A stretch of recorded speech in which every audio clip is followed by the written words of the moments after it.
stood in the corner of the grand hall, his eyes moving slowly across the crowd. The orbital station was beautiful in a way that made him uncomfortable. Everything gleamed with silver and gold, and the aliens who walked through the space wore clothes that probably cost more than his entire contract. He was just security, another human hired because his species could take a beating and keep standing. The diplomatic meeting had been going on for 3 days now. Representatives from a dozen different species talked about mining rights and trade routes. Didn't care about any of that. His job was simple: watch for threats and keep the clients safe. The Empire had hired his company to provide extra security for their delegation. They were insect-like but walked on 2 legs like humans. Their shells shimmered with colors that shifted in the light, and they moved with an elegance that seemed impossible for creatures with exoskeletons. Princess was the problem. She was young by standards, maybe equivalent to a human in her early 20s. She had a habit of wandering away from her guards to look at the cultural exhibits scattered throughout the station. Had been assigned to shadow her at a distance. The official guards didn't like it, but the head of security had insisted on human backup after receiving intelligence about possible threats. The princess stood now in front of a display showing artifacts from Earth. She seemed fascinated by a simple clay bowl from ancient Korea. Her translator device allowed her to speak to the human curator, asking questions about how humans lived before they reached the stars. Listened from 20 feet away, his back to a pillar that gave him a clear view of all the entrances. Something felt wrong. He couldn't explain it, just a feeling in his gut that had kept him alive through 2 wars and a dozen smaller conflicts. The crowd seemed normal, but there were too many beings clustered near the emergency exits. 3 merchants who had been loud and argumentative all week were suddenly quiet and focused. A maintenance drone hovered too close to the princess's position. Moved closer, his hand drifting toward the plasma pistol hidden under his jacket. The guards noticed his movement and tensed. He made a small hand signal asking them to stay alert. One of them, a warrior named, nodded slightly. Then everything happened at once. The maintenance drone exploded with a flash of white light. The merchants pulled weapons from their robes, experimental energy rifles that screamed when they fired. The shots were aimed directly at Princess. The guards tried to activate their biological shields, the natural defense their species possessed against most energy weapons. But these weapons were different. The bolts passed through the shields like they weren't there. Ran. He didn't think about it, didn't calculate the odds or consider his own safety. He just moved, covering the distance between him and the princess in seconds. The first energy bolt hit him in the shoulder as he threw himself in front of her. Pain exploded through his body, white-hot and terrible. The second bolt caught him in the chest. The third hit his leg. Each impact felt like being hit with a hammer made of fire. He crashed into Princess, knocking her to the ground and covering her body with his own. More shots came, and he felt each one burn into his back. His vision started to go dark at the edges. Somewhere nearby, he could hear and the other guards returning fire. The screaming of panicked civilians filled the air. Alarms blared throughout the station. The princess was moving under him, trying to push him off. He could hear her voice, high and frightened, saying something in her own language. His translator device had been destroyed by one of the shots. He forced himself to stay conscious to keep his body between her and the shooters. His training took over. With shaking hands, he pulled his pistol and fired blindly over his shoulder. He heard someone scream, then the sound of a body hitting the floor. Security forces arrived, their heavy boots pounding on the polished floor. The shooting stopped. Tried to stand, but his legs wouldn't work. The pain was everywhere now, not just from the wounds, but spreading through his whole body. The energy weapons had done something to his cells, cooking him from the inside. He could smell his own burning flesh. Princess was crawling out from under him, her shell scratched but intact. She was alive. That was good. Let himself fall to the side, his pistol clattering away. The ceiling above him was decorated with a mural showing the stars. He stared at it, finding it easier to focus on the painted constellations than on the agony consuming his body. Medics rushed over, their equipment scanning him with blue light. He heard one of them speaking, the translator picking up the words. "Impossible. No one survives this much cellular damage. These weapons destroy living tissue at the molecular level." Another medic, this one wearing different colors that might have indicated higher rank, responded. "He's human. Their biology is different, but he should be dead. He should have died the moment the first shot hit him." Wanted to laugh. He'd been told he should be dead before. In the Ganymede campaign, he'd taken shrapnel that collapsed one lung. The field medic had said he wouldn't make it to the transport, but he had. On station, he'd been exposed to vacuum for almost a minute. Everyone said he should have brain damage, but he walked away with just a headache. Humans were stubborn like that. Their bodies didn't know when to quit. Princess appeared above him, her large, multifaceted eyes looking down. She was saying something urgently, her hands gesturing at the medics. They were arguing with her, but she kept pointing at him. Finally, they brought out a different device, something larger that hummed with power. The world was fatting now. Could feel his heart beating slower, his lungs struggling to pull in air. The burns from the energy weapons had spread through his chest and back, destroying tissue and organs. He knew he was dying, but the princess was safe. He'd done his job. The last thing he saw before darkness took him was Princess holding his hand, her alien fingers gentle around his burned skin. She was crying, he realized. He didn't know they could cry. Then there was nothing but black silence, and the distant sound of medical alarms that seemed to come from very far away. The pain came first before consciousness. It was a dull, grinding ache that filled every part of his body. Then came awareness, slowly pulling him up from the dark. He could hear machines beeping nearby, the soft hum of advanced medical equipment. He tried to open his eyes, but his eyelids felt heavy, crusted with something. When his vision finally cleared, he saw a white ceiling covered in strange patterns that seemed to shift and move. The room smelled like antiseptic, and something sweet he couldn't identify. He turned his head slowly and immediately regretted it. The pain flared bright and sharp. A voice spoke from somewhere to his left. "You should not move yet. Your body is still healing." Focused on the speaker.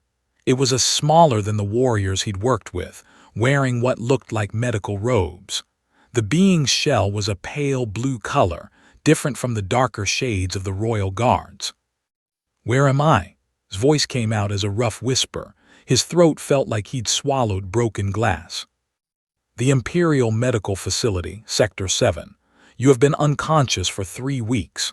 The doctor moved closer, holding a device that projected a holographic display. "You should not be alive. The weapons used in the attack were designed specifically to penetrate shields and cause immediate cellular death. Even one shot should have killed you within minutes." Tried to remember how many times he'd been hit. 5, 6. The memory was blurry, but I'm alive. "Yes, your human biology is remarkably resilient.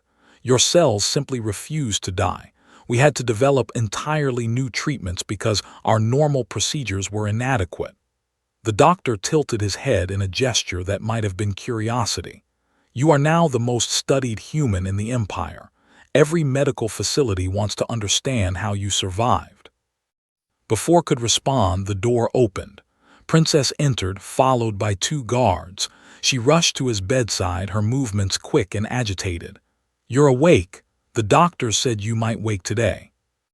Princess tried to sit up, but the doctor made a sharp clicking sound. "Stay down. Your organs are still regenerating. We had to grow you new lung tissue and repair most of your spine." His large eyes looked at him with something like guilt. "I have been visiting every day. I hoped you would hear me, know that you were not alone." She reached out hesitantly, then pulled her hand back. "What you did, throwing yourself over me, taking those shots, no one has ever done something like that for me." "It was my job," said. "No," his voice was firm. "Your job was to watch from a distance.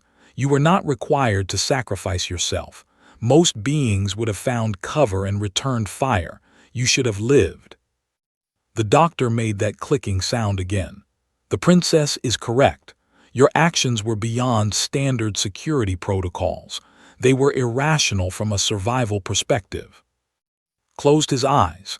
His whole body hurt and he was tired of talking, but more visitors arrived before he could rest. The guards at the door suddenly stood at rigid attention.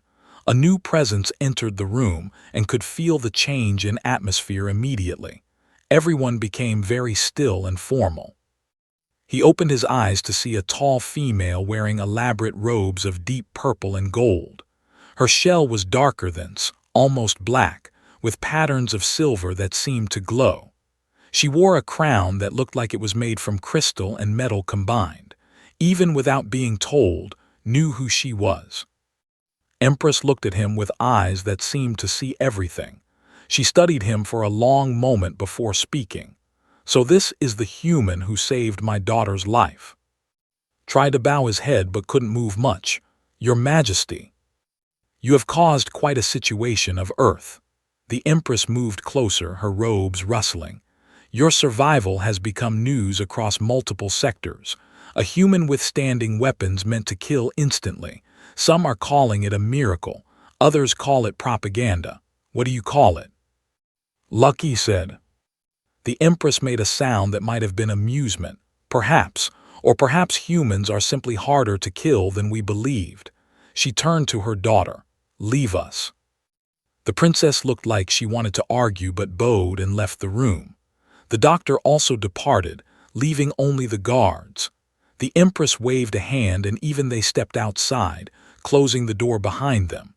Now it was just and the ruler of one of the galaxy's most powerful empires. "I have studied your species since the attack," said. "Humans are considered a younger race, often hired as mercenaries because you are cheap and durable. But what you did goes beyond simple endurance. You made a choice to die for my daughter. Why?" "Thought about it. She was in danger. I could help." Such a simple answer. The Empress walked to the window, looking out at the stars beyond. "In culture, we have an ancient law called, it means the claiming. When someone saves royal blood through their own sacrifice, the crown may claim that person as property of the imperial household." Felt a cold weight settle in his stomach. Property.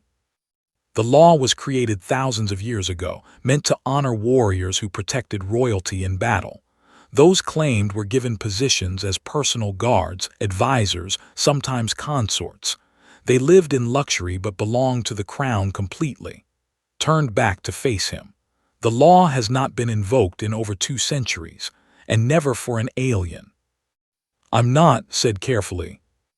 "No, but the law does not specify species, only that the one who saves royal blood may be claimed, and I choose to claim you of Earth." The Empress's voice was formal now, carrying the weight of authority. "Your contracts with your security company are void.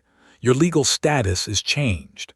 You are now property of the imperial household, assigned as my personal guard and potential consort." The words hit him like another energy bolt. "I don't get a choice. The law is absolute. However, you should understand that this is a great honor. You will live in the imperial palace, want for nothing, and be protected by the most powerful military in this sector." His expression was unreadable. Many would kill for such a position. "But it's not my choice," repeated. For a moment, something that might have been respect flickered in the Empress's eyes. "No, it is not your choice. Your old life ended the moment you decided to shield my daughter. What comes next is for me to decide." Stared at the ceiling, processing everything. He'd survived assassination weapons, weeks of critical care, and now he was being told he'd been claimed by an alien empress. His mind felt slow, probably from all the medication, but he understood the basic situation. He was trapped, just in a much nicer cage than he'd expected. "When you are healed," continued, "you will be transferred to the Imperial Palace on Prime. You will be trained in our customs and educated in court protocol. You will learn to be, or at least appear to be when necessary. And if I refuse?" Then you will be imprisoned for violating imperial law by refusing a direct command from the Empress. Moved toward the door. But I do not think you will refuse. You are a survivor. You understand when a battle cannot be won. She paused at the doorway. Rest now. Heal. Your new life begins when you are strong enough to stand. Then she was gone, and was alone with the sound of medical machines and the weight of impossible choices. The imperial palace was beautiful in a way that made feel small. Everything was massive, built for beings who valued grandeur and power. The ceiling stretched up 50 feet or more, covered in murals that depicted history. The walls were made from stone that seemed to absorb light during the day and glow softly at night. Gardens filled with alien plants stretched as far as he could see, tended by servants who moved silently through the paths. His quarters were in the imperial wing, a suite of rooms larger than any place he'd ever lived. The furniture had been modified for human proportions, and someone had even installed a bed that looked similar to Earth designs. It was comfortable. It was luxurious. It felt like a prison. 3 months had passed since his transfer to Prime. The wounds from the attack had healed, leaving scars across his chest and back that looked like lightning strikes frozen in his skin. The doctors said the scarring was permanent, a result of the cellular damage from the energy weapons. Didn't mind. Scars told stories, and this one was worth telling. What bothered him was the constant watching. Guards followed him everywhere, not hostile but always present. Servants anticipated his needs before he could ask. Privacy was something that existed only in his rooms, and even then he suspected surveillance. He was honored, respected, and completely trapped. Master arrived every morning to continue his education. The old was patient but demanding, drilling on court customs and political history. The language was coming easier now. The translator device helped, but insisted he learn to speak properly. The Empress does not want a pet who can only repeat phrases. She wants someone who can understand our culture. But I'm not, said during one lesson. It was an argument he'd made many times. Clicked his mandibles in what had learned was amusement. No, you are human, but you serve the Empress now, and that requires understanding our ways. Besides, you learn quickly. Your brain works differently than ours, makes connections we do not see. The old tutor was right about that. Tactical training helped him recognize patterns in social structure. Their honor system was complex, but logical once you understood the underlying rules. He learned to bow at the correct angle for different ranks, to read the subtle color shifts in their shells that indicated mood, to navigate conversations filled with layers of meaning.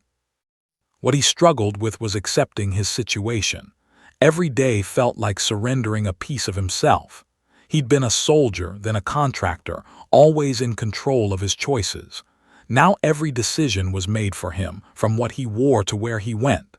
The golden chains were still chains. Princess was his only real comfort. She visited often, bringing books from Earth that she'd had imported. They would sit in his garden and read together, or she would ask him questions about human culture. She felt guilty about his situation, he could tell, but she also seemed to genuinely enjoy his company. "Do you hate it here?" she asked one afternoon. They were sitting beside a fountain that produced water in impossible spirals. Considered the question. "I hate not having choices, but the place itself is beautiful and most people treat me well." "My mother did not give you a choice," said quietly. "I argued against it, told her it was wrong to claim you like property, but she said the law was clear and she needed to show strength after the attack." "Politics," said. He understood that much. The assassination attempt had been part of a larger power struggle. By claiming the human who'd saved her daughter, the Empress was making a statement about her authority and the value she placed on loyalty. The afternoons were reserved for combat training. The Imperial Guards had been skeptical at first, but quickly proved himself. His human style was different from theirs, more brutal and direct. Where warriors relied on shields and precise strikes, humans used aggression and endurance. He could train for hours longer than his alien counterparts, his body simply refusing to quit even when exhausted. The guard who'd survived the station attack became something like a friend. They sparred regularly, testing each other's techniques.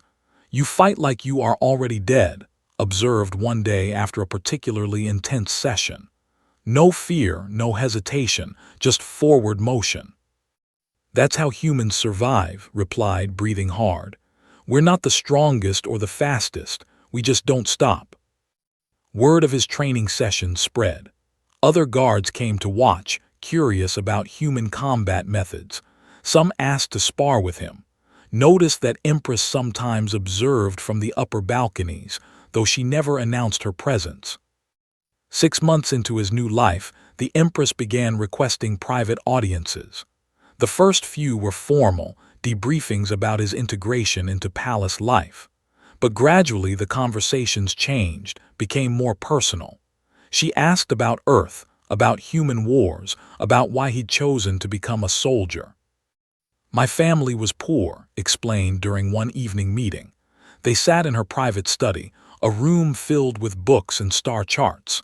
"The military offered education, training, a way out.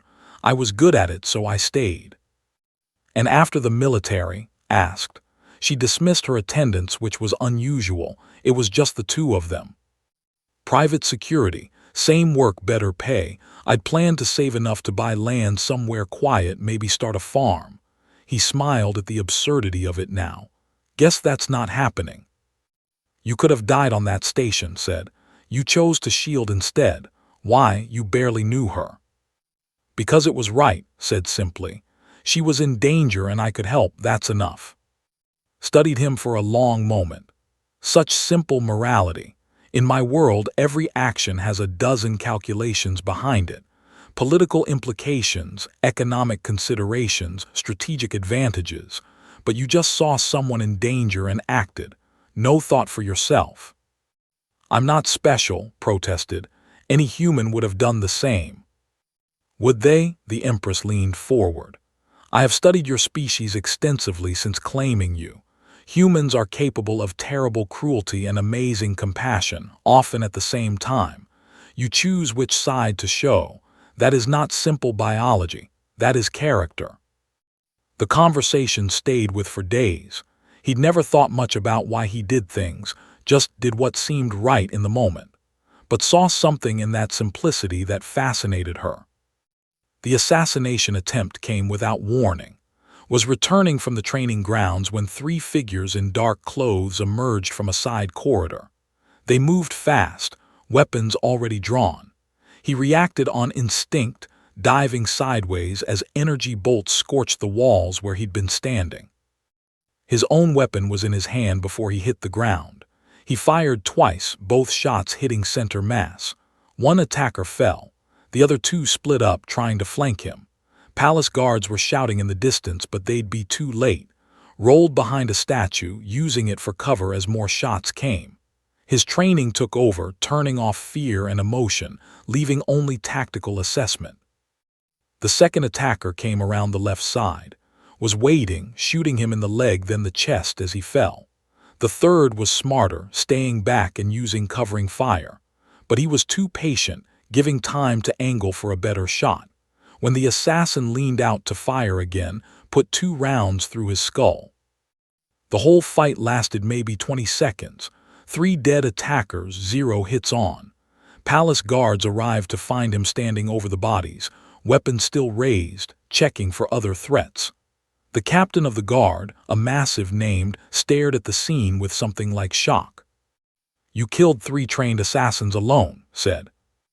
"They weren't very good," replied. His hands were starting to shake now that the adrenaline was fatting. News of the attack spread through the palace within hours.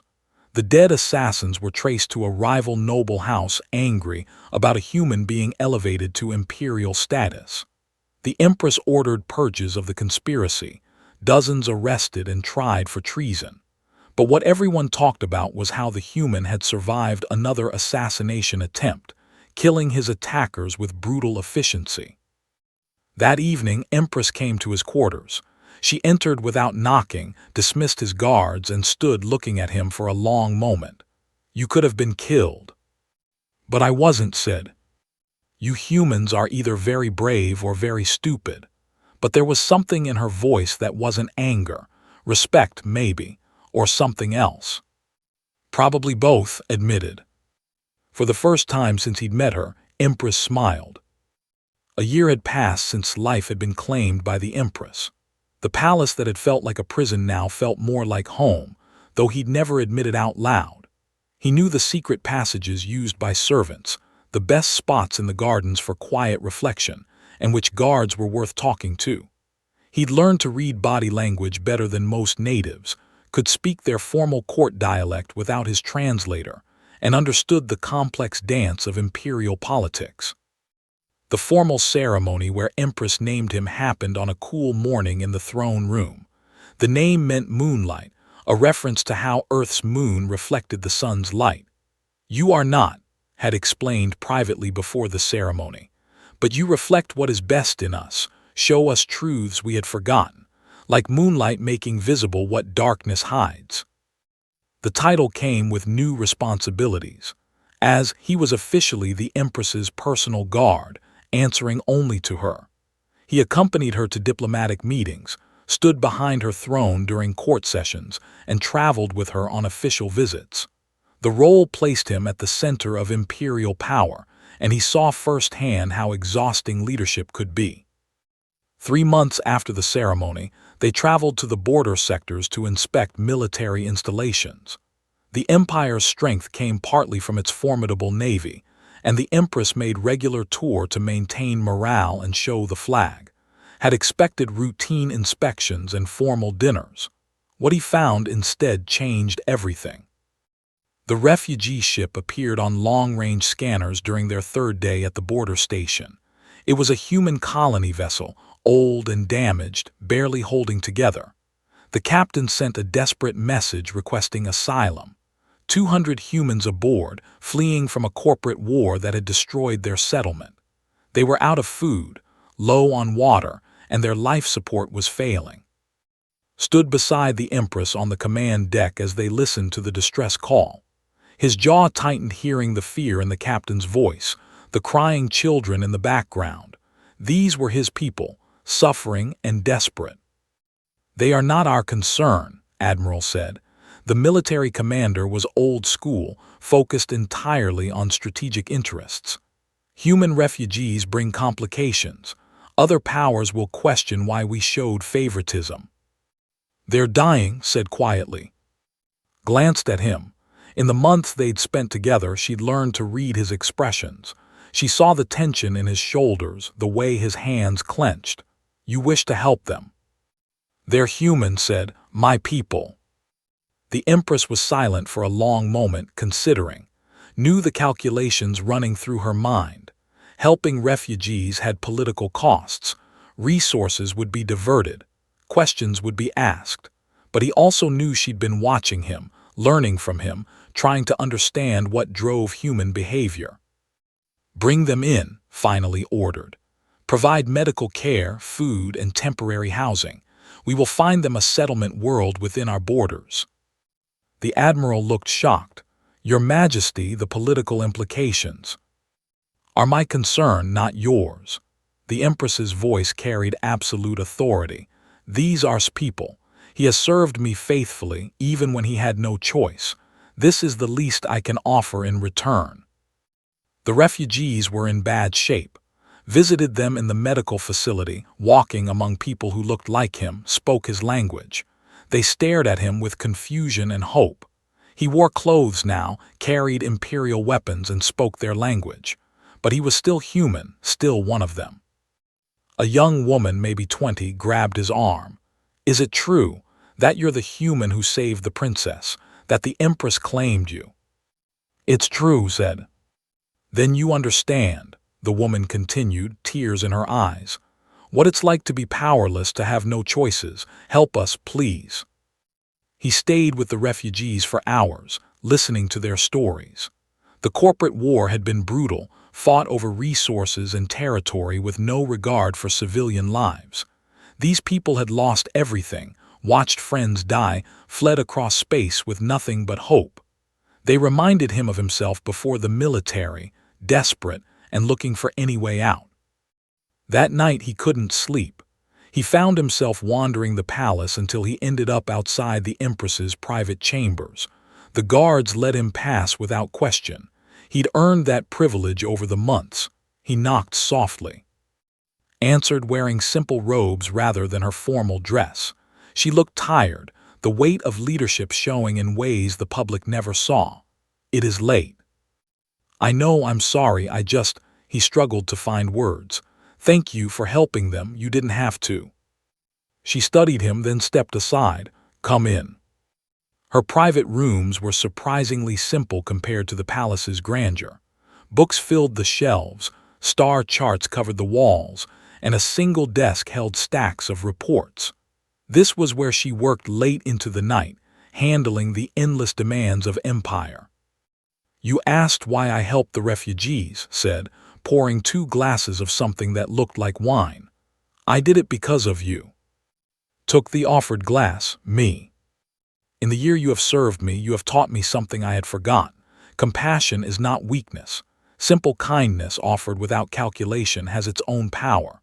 She sat down, gesturing for him to join her. "I have ruled for 30 years of politics and war, alliances and betrayals. I made decisions that killed millions to save billions. I learned to see everything as numbers, strategic assets to be moved across a board."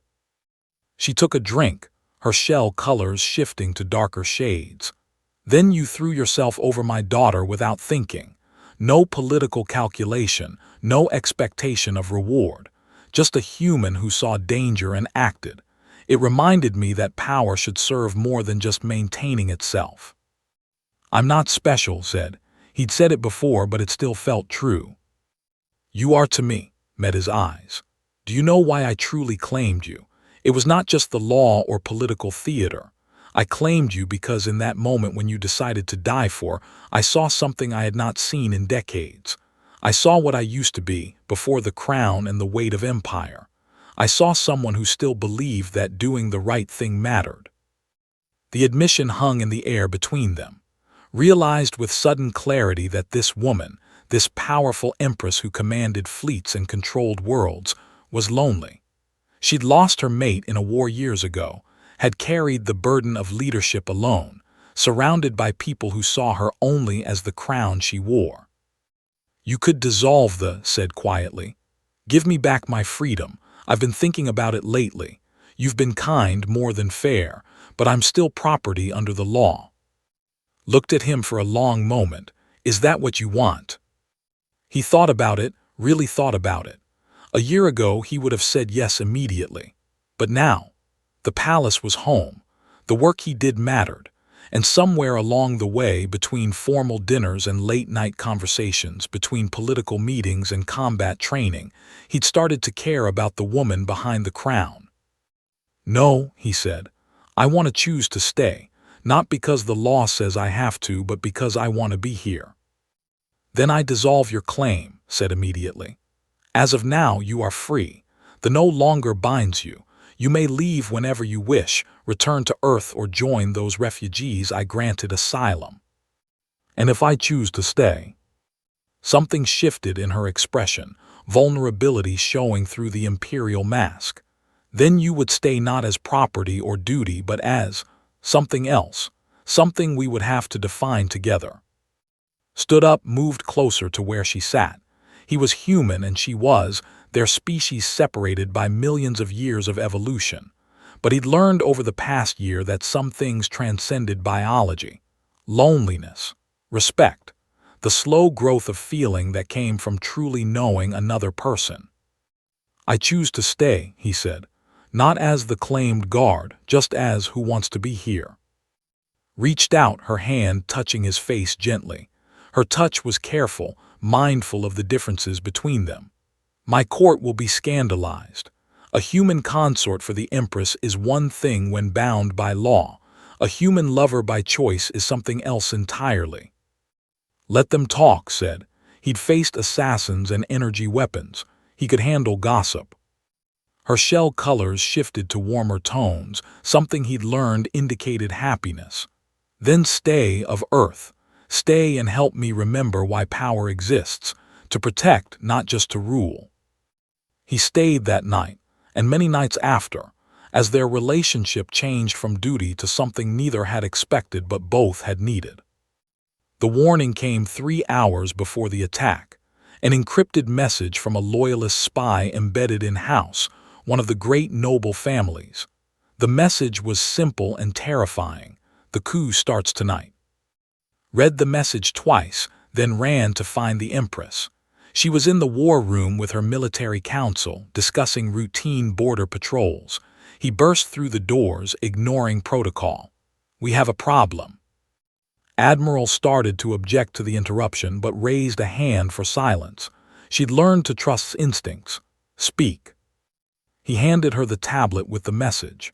Her shell colors darkened as she read, shifting through shades that indicated anger and calculation. "How reliable is this source?" "Very," said. "He's fed us good intelligence for 6 months." "A coup?" His voice was steady despite the news. "Led by House and their allies. They will use your presence as their justification, claim I am compromised by a human lover and unfit to rule." The council erupted into arguments and questions. Watched command the room, issuing orders with the calm efficiency of someone who'd led through crises before. Loyal military units were activated. The palace defenses were raised to full alert. Key officials were placed under protection. Within minutes, the machinery of imperial power was mobilizing. But something felt wrong too. The rebels wouldn't just announce their attack and give them time to prepare. There had to be more.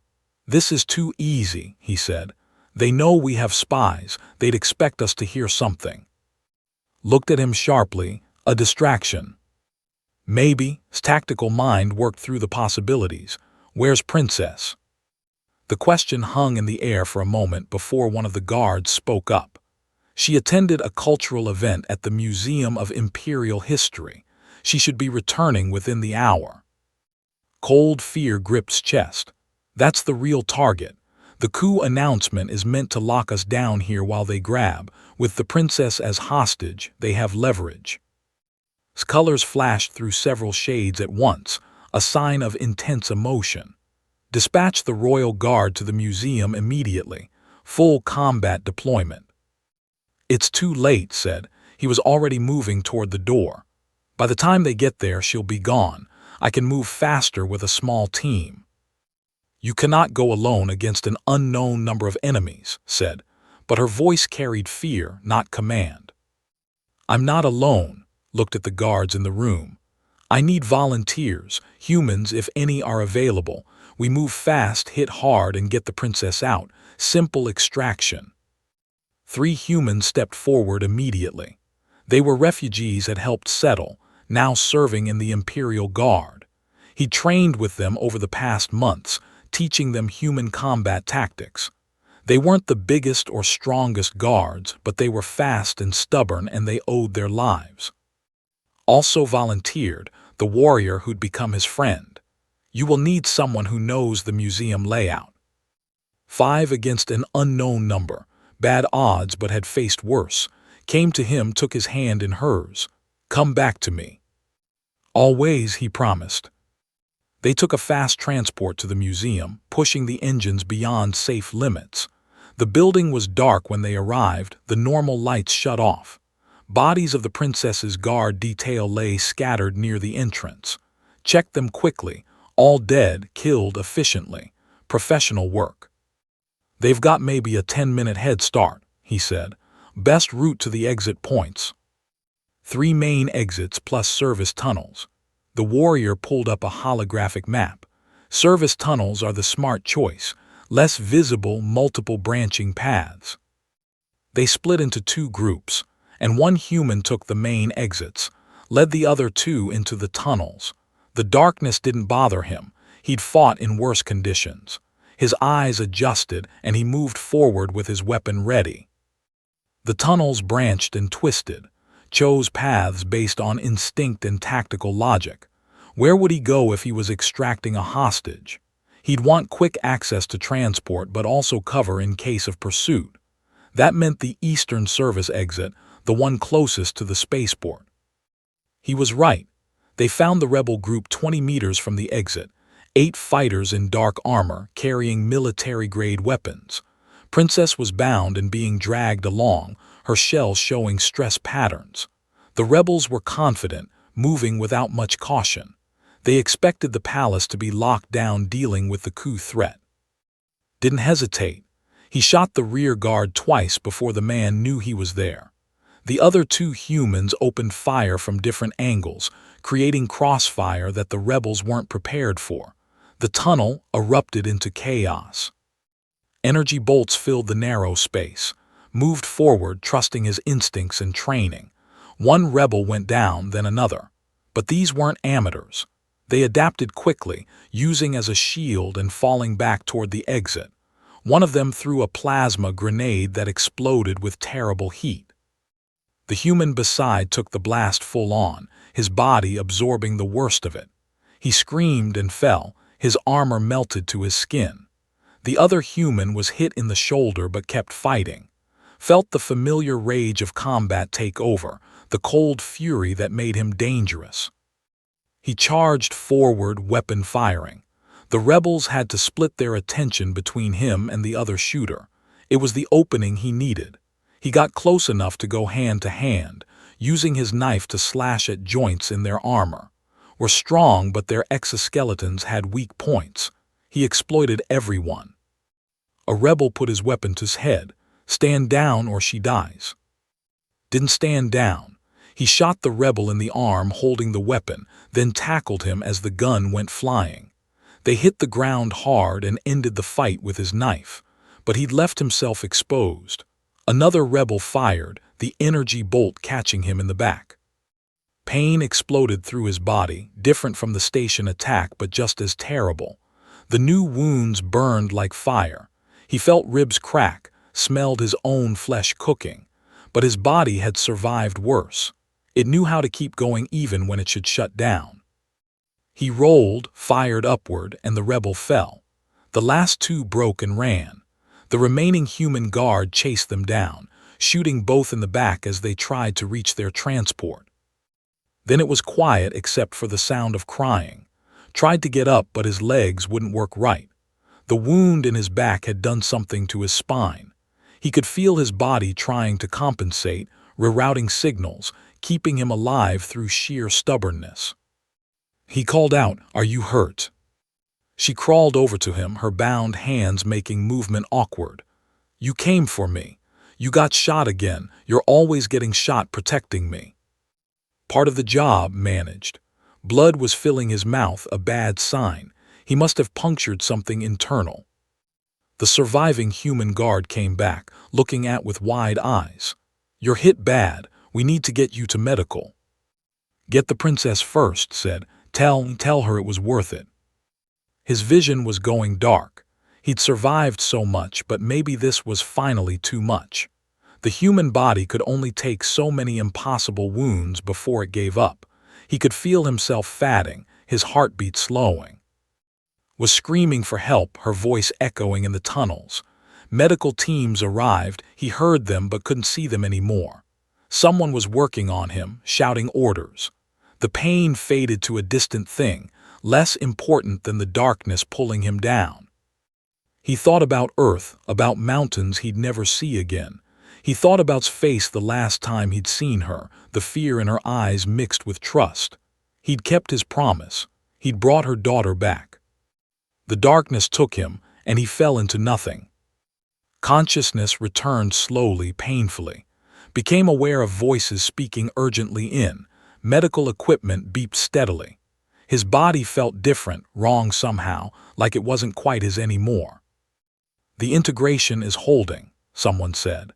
Combining his human cellular structure with regenerative technology was experimental, but his body is accepting it. "Will he survive?" That was voice tight with controlled emotion. "We believe so. His human biology is adapting to the components. He'll be different than before, enhanced in ways we don't fully understand yet, but he should live." forced his eyes open. The room spun, then settled, was there sitting beside his bed. She looked tired, older somehow. When she saw him awake, her shell colors shifted through a rainbow of relief. "You died," she said quietly. "For 3 minutes you were dead, but your body refused to accept it. Even in death, humans are stubborn." His voice was rough. "Safe, thanks to you," took his hand. "The coup collapsed when news spread of your rescue. The rebels had counted on having as leverage. Without her, their support crumbled. We've spent the last 2 weeks arresting conspirators." 2 weeks, tried to sit up but pushed him gently back down. "You have been unconscious while the doctors worked. They had to do something experimental. Your wounds were too severe for normal treatment. They integrated cellular technology into your human biology. You are still human but enhanced now. Stronger, faster healing, longer lifespan, a hybrid of our species." Looked at his hands.